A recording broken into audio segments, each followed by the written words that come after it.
Bonjour à tous et bienvenue dans ce nouvel épisode où l'on va parler de votre argent, mais surtout de ce qui se passe dans votre tête quand vous le dépensez.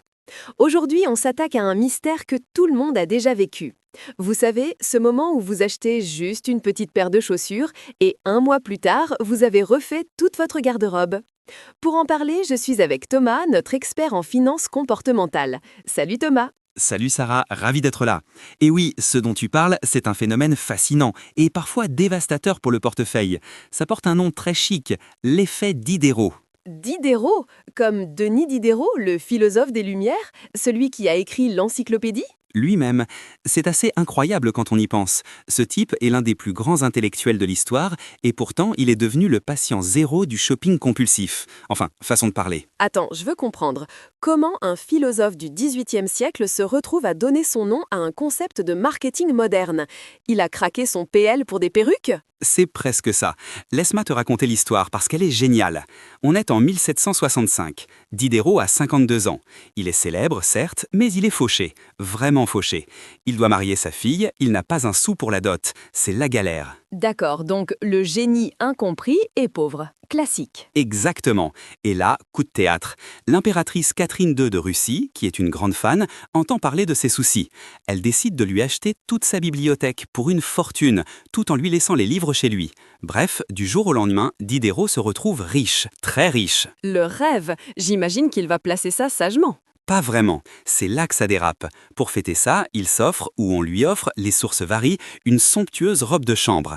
Une robe de chambre en écarlate, magnifique, luxueuse. Il l'adore, il se sent comme un prince dedans. Jusque-là, rien de grave. Une belle robe de chambre, c'est confort. C'est ce qu'il croyait. Il rentre dans son bureau, il s'assoit pour écrire, drapé dans sa magnifique étoffe rouge. Et là, il lève les yeux. Il regarde son bureau. C'est un vieux bureau, en bois usé, taché d'encre. Il regarde sa chaise, c'est une vieille chaise paillée.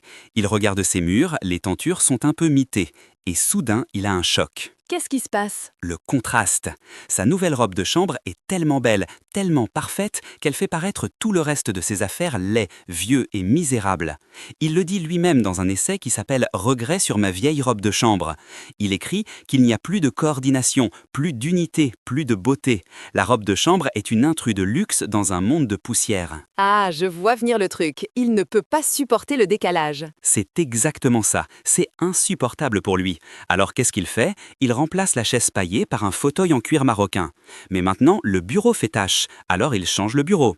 Puis il change les estampes au mur pour des gravures plus chères. Il change la pendule. Il installe des miroirs. Petit à petit, la robe de chambre impériale a colonisé tout l'espace. C'est la réaction en chaîne. Voilà. À la fin, il se retrouve dans un cabinet luxueux qui ressemble à un musée, mais il écrit cette phrase terrible. J'étais le maître absolu de ma vieille robe de chambre, je suis devenu l'esclave de la nouvelle. Il a tout changé pour que ça matche avec un seul vêtement, et il a vidé une bonne partie de sa fortune dans le processus. C'est fou cette histoire. J'étais le maître de ma vieille robe de chambre, je suis devenu l'esclave de la nouvelle. C'est puissant. Et honnêtement Thomas, ça me parle tellement. Je crois qu'on a tous notre robe de chambre écarlate aujourd'hui. Absolument, Sarah.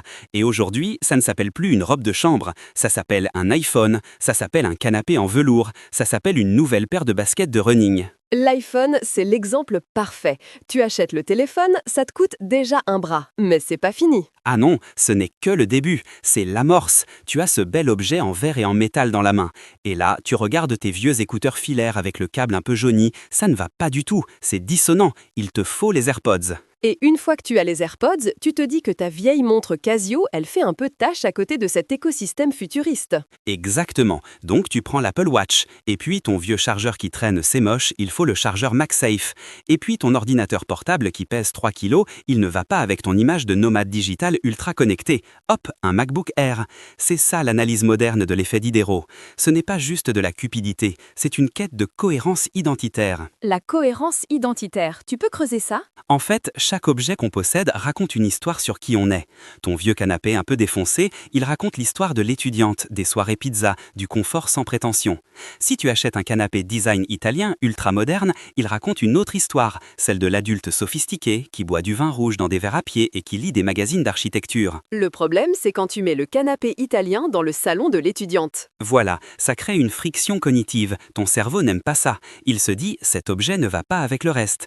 Mais au lieu de se dire, j'aurais pas dû dû acheter ce canapé, il se dit « il faut que je change le reste pour que ça soit à la hauteur du canapé ». On n'achète pas juste un objet, Sarah, on achète l'appartenance à un nouveau moi, on achète une version améliorée de nous-mêmes. C'est vicieux. Je me souviens, l'année dernière, je me suis inscrite à une salle de sport un peu chic. J'y suis allée avec mon vieux t-shirt large et mon short pyjama. J'ai tenu 2 séances. Et qu'est-ce que tu as fait ? J'ai acheté la tenue complète, le legging de marque, les baskets fluo, la gourde assortie.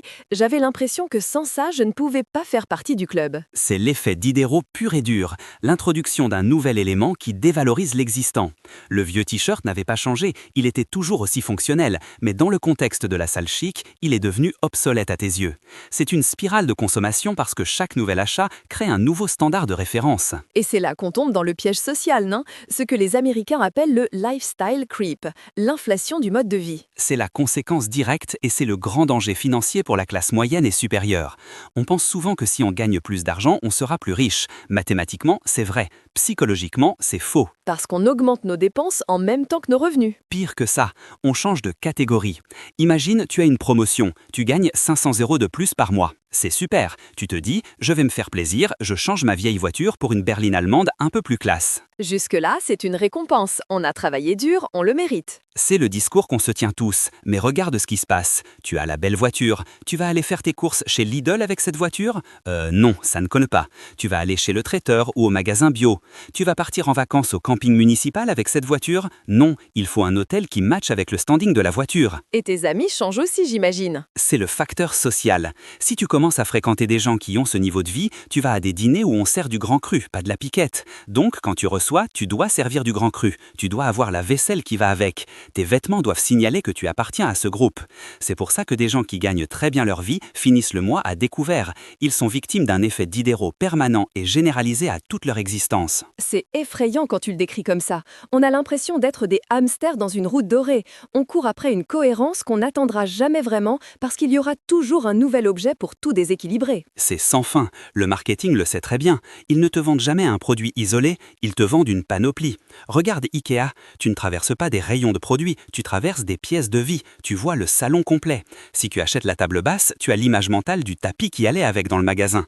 Et chez toi, sans le tapis, la table basse a l'air triste. Ok Thomas, on a compris le diagnostic, on est tous des Diderot en puissance avec nos robes de chambre écarlate. Maintenant, on fait quoi ? Comment on brise cette chaîne ? On ne va quand même pas vivre dans une grotte pour éviter la tentation. Non, heureusement, il y a des antidotes. Le premier, c'est la conscience. Juste écouter ce podcast, c'est déjà 50% du travail.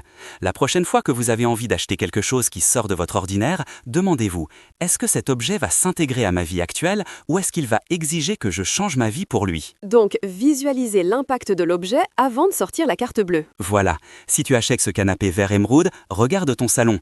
Est-ce que tu es prête à garder tes vieux rideaux beige ? Si la réponse est non et que tu n'as pas le budget pour tout changer, n'achète pas le canapé. C'est radical, mais logique. Tu as d'autres techniques plus concrètes ? J'aime beaucoup la méthode Buy One, Give One, un acheté, un donné. Ça permet de limiter l'accumulation. Mais pour contrer l'effet Diderot spécifiquement, il faut pratiquer ce que j'appelle le minimalisme stratégique. C'est-à-dire ? C'est d'accepter l'imperfection. Les Japonais ont un concept pour ça, le wabi-sabi, trouver la beauté dans ce qui est imparfait, usé, incomplet. Diderot, s'il avait connu le wabi-sabi, il aurait peut-être vu la beauté du contraste entre sa robe de chambre neuve et son vieux bureau patiné par le travail et les années. C'est vrai que son vieux bureau avait une âme. Il avait une histoire. Il faut arrêter de vouloir que notre vie ressemble à une page de catalogue. Une maison vivante, c'est une maison hétéroclite, c'est un mélange. Il faut apprendre à compartimenter. Tu peux avoir un super téléphone et porter un vieux jean confortable. Les deux n'ont pas besoin de dialoguer. Il y a aussi une astuce que j'utilise. Dis-moi ce que tu en penses. C'est la période de refroidissement. Quand je vois un truc waouh qui risque de déclencher une réaction en chaîne, je m'oblige à attendre 30 jours. C'est excellent. Souvent, l'envie de tout changer est une pulsion émotionnelle très courte. Au bout de 30 jours, l'excitation de la nouveauté est retombée et tu réalises que tu n'as pas besoin de refaire toute la cuisine juste parce que tu as vu un beau grille-pain. Et peut-être aussi se rappeler la fin de l'histoire de Diderot. Oui, Diderot a fini par regretter amèrement sa simplicité passée. Il disait que le luxe a amené des soucis, de la peur d'abîmer, de la maintenance. La simplicité, c'est la liberté d'esprit. Posséder moins, ou en tout cas ne pas laisser nos possessions dicter nos futurs achats, c'est la seule façon de rester riche. Riche d'argent, mais surtout riche de temps et de sérénité. Merci beaucoup Thomas, c'est une belle leçon. Donc si je résume, méfiez-vous des robes de chambre écarlates, qu'elles soient en tissu ou en pixels, appréciez vos vieux objets, ils racontent votre histoire, et surtout ne laissez pas un achat en dicter 10 autres. C'est exactement ça. Restez maître de votre maison, ne devenez pas les invités mal à l'aise de votre propre salon. Merci à tous de nous avoir écoutés. On se retrouve la semaine prochaine pour un nouvel épisode. D'ici là, gardez vos vieux t-shirts. Salut tout le monde!